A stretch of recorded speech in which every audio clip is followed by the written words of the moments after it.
Coming live from the studios, JP the Outlaw. Here to give you my Smackdown review for June 27th, 2017. What's up, gang? Sorry about last night. I actually fell asleep on the couch as I was waiting to upload my Smackdown Live review.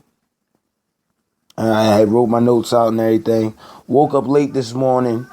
Actually didn't make the work on time. So, whoever gives a fuck about that, thank you. I appreciate that. So, you guys know I like to record early in the morning. I like to be out there.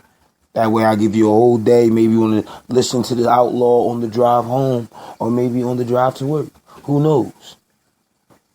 So, unfortunately, this week I've been going through a lot of ups and downs as far as transportation. So, again, just a little update on, well, why the fuck are you uploading late? This is why. So, anyway, let's talk about why you're really here. Smackdown Live. How do I feel about this show? Actually did pretty good than last week. I thought last week did good. Raw's been doing better because of the NBA Finals being off the air, and that's pretty good. But this show was literally like a halfway in the middle. Might have even got a 3.5, but you got to listen to the end of the show to get my overall review. Right. Carmelo, of course, is in the ring with the briefcase, going off about how she got cheated out of the briefcase, how it is unfair. Daniel Bryan comes out. He says his piece. Okay, of course, Daniel Bryan is the perfect hype man for the crowd. Like, if you want to get somebody to get the crowd out there, just get that motherfucker to raise his arms one time, and you got the crowd and the fans hooked on the yes chant. So, he's out there getting the crowd hyped. Carmelo then comes out. Forgive me, you guys. She comes out stating her case on how she never lost the Money in the Bank briefcase. And again, this match has no rules outside of jump on a ladder, climb up, grab the briefcase, and come back down. Now, they doesn't say that it has to be you who grabs the briefcase. It could be your manager. It's a perfect swerve, if anything. Ellsworth comes out after, completely being a dick last week on Monday. Me personally, don't say anything about anybody's kids, at least until you don't tell your homie that your son got that watermelon head, at least until he's like 5, because unless if he personally makes that joke and then y'all laugh about it, because I didn't want to tell you that. Yeah, so Ellsworth being a complete goon, Daniel Bryan lets him know that he's banned from the ring after his dumbass remarks about how he used to think Daniel Bryan was a man and he's now some washed up, retired wrestler trying to hold on to his last little minutes of fame. Mind you, last year Daniel Bryan was the guy who offered, Daniel Bryan and Shane McMahon was the two men who offered Ellsworth a job. Up until that point, literally, he was a jobber. He wasn't on the roster. He was just a guy that was there. And got a shirt and did decent sales. So look at that. Anyway. First match of the night, the Hype Bros going up against the Usos. Of course, the Hype Bros trying to earn their number one contendership going up against the Usos. Of course, the Usos didn't make quick work of these guys, but I like what they're doing with Mojo Rawley. I, of course, agree with certain things. I think that Mojo Rawley does need a Zack Ryder. You dig me? I couldn't see him doing this shit on his own, and if he was doing it on his own, you got to completely change that hype gimmick from the jump. And it's kind of like they never let him change it because, again, they knew Zack Ryder was going to come back. We'll eventually give you two a push. Simple. Just proper booking. But I like what they're doing. At least they're making the Hype Bros look credible going into this. Of course, the New Day comes out. They cut a nice promo, letting them know that they're going back at these guys at Battleground in Philadelphia, by the way. They're going back at these guys in Battleground to see who's going to come out the SmackDown Tag Team Champions. So, again, I don't mind seeing the Usos in the New Day. I think they do great stuff in the ring. Of course, the Usos cut their promo sounding like a goddamn rap battle, which isn't bad because of the way they deliver it. You know, day one-ish. Yeah.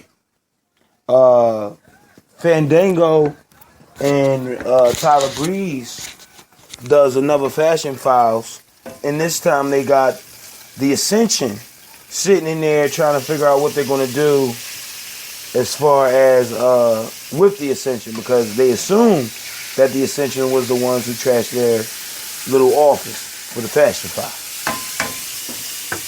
So while they're in there, of course, they give them a little bit of back and forth. They come out of the room, seeing that somebody trashed their office again, so it possibly could not be the Ascension. You know, the Ascension wound up taking 2 free tickets to Paradise. So, again, funny shit. Of course, this segment is over, but you gotta put them over at some point and make them champions versus just goofy shit. Just saying. WWE loves that, especially with the PG rating. I can see why they keep doing the Fashion Files. Same thing with Goldust. Why not? They can cut promos, throw them out there. Lana versus Naomi. Naomi, of course, makes quick work of Lana. Lana's still very green. So you can't really take nothing from this match other than we're putting Lana out there. That's it. I would have loved that they would have took her down in NXT, gave her like a month or two down there, and then brought her back up. Because that way you can do that. NXT, you don't have to make an every week appearance. So you can stretch it out. You can be working on her in development and then slowly building her up. Of course, they think she's ready because they gave her a couple of dark matches, but obviously she's not. Nothing against Lana. I like Lana. She got all the tangibles. The Ravishing Russian, great Monica right there. Fucking, I'm not too sold on the gimmick as this ballroom dancer shit. I'm not sold on that. You need to get a new fucking entrance song for Lana, because that shit is bullshit. So, and I think that would put her over just a little bit more with the fans. They would probably look past her horrible ass wrestling. Just saying. Of course, Becky Lynch out there talking about her chances in the women's and the women's Money in the Bank ladder match too. That was pretty much a backstage segment. Nothing really to report there. In-ring segment with Aiden English, who quickly gets an RKO, taking him all the way out the picture. There's nothing else to say about Aiden English.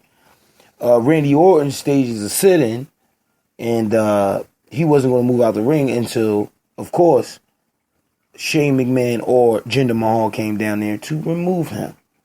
He really wanted Jinder, but Shane came down to calm him down, and, you know, they got to talking in the middle of the ring. They quickly come to a decision. Okay, I'm going to give you your match at Battleground. And, you know, Jinder Mahal, of course, comes out. And he said, you know what? This is the shit I'm talking about. You fucking Americans, blah, blah, blah. Make a long story short, Jinder winds up making it a Punjabi prison match. Shout out to the great Khali because he introduced it first. Wound up bringing back the great Khali's match. The Punjabi prison match. There we go. Jesus Christ. Say it 10 times fast and tell me you won't mess up. So that was pretty much the end of that segment. Backstage with AJ, Kevin Owens, and Daniel Bryan.